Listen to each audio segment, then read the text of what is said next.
Some people aren't coming to church these days because they haven't been in a while and they're just out of the habit, or they don't know what happens inside of churches. So I'm going to share with you some of the things that happen when I go to church, and today is my first day doing it.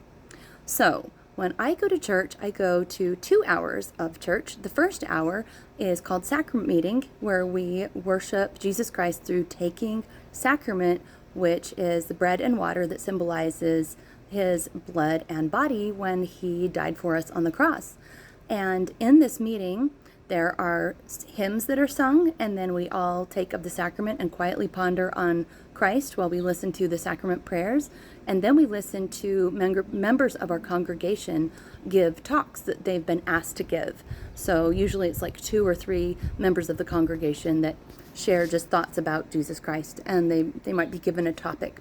So today there were 3 members that shared, and one was just a young man who is a father of 3 children, just a young husband in the ward, and he talked very openly about his love for the Savior, his gratitude for Jesus Christ, how he was the youngest of a fairly large family, and all of his older siblings have struggled.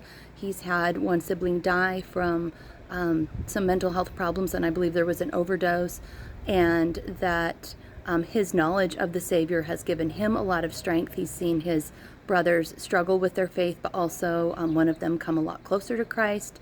And again, this brother just shared how much he feels God strengthening him in his life and watching him in his brothers' lives, even though his brothers have had very difficult lives. That he knows that God and Jesus Christ are there for them. Another thing that he said that I loved was how he himself tends to be an overthinker and struggles with confidence and is a perfectionist, and that he's really working on overcoming these things by leaning on the Savior, the love for the Savior has for him, and that knowing that the Savior is always going to be there for him, helping him. So that was beautiful. And then the last 2 speakers were an older, well, like middle-aged, not older, but like more middle-aged couple, and they have kind of just haven't really been coming to church a whole lot, but they've started coming back recently, and it was so exciting to hear their testimonies. She just bore such a beautiful testimony of Christ and how she loves him and sees him working in her life.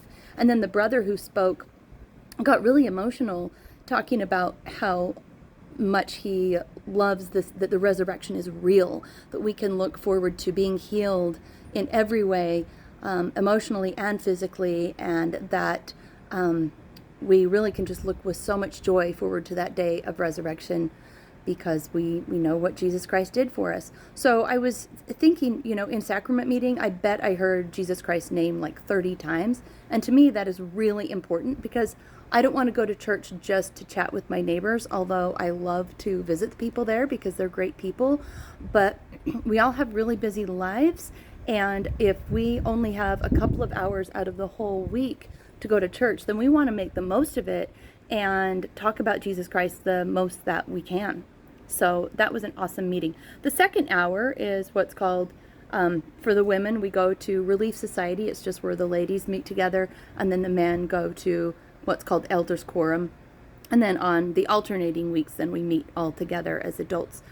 So I went to the women's class, and we talked about our prophet's most recent conference talk, where he encouraged us to really, really work on being more charitable and having our hearts filled with Christ's love for other people, and to let virtue garnish our thoughts, to let our thoughts be filled with virtue. And if we do these things, we will feel confident before God, because we want to be a light to the world, and we want to bring hope and joy to those around us, and we need to be like Christ in order to do that.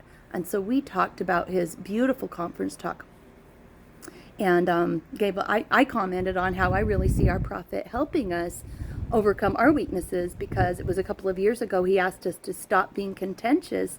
If there's any contention in our lives, to let it go and to heal those relationships, and to look at our characters and fix whatever part our contribution might be. And now he's asking us to really learn how to be charitable, to feel God's love for other people. And I really love what our prophet is asking us to do. So in sum, this whole church day was all about Christ and following him and becoming our best. And I hope that you've enjoyed hearing about that. Oh, one more thing that we did after church, we had a choir practice, and not very many people came, but the few that did come are practicing a beautiful song for Easter. And it's so cool in my church how we are not a church led by professionals.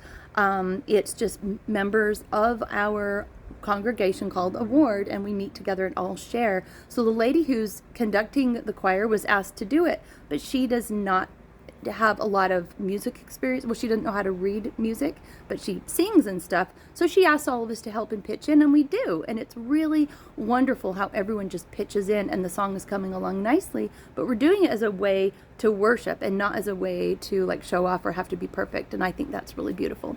So I hope you enjoyed hearing about my church day, and I encourage you wherever you are, if you're thinking about going back to your own church, to do it, because it's a wonderful way to worship the Savior Jesus Christ.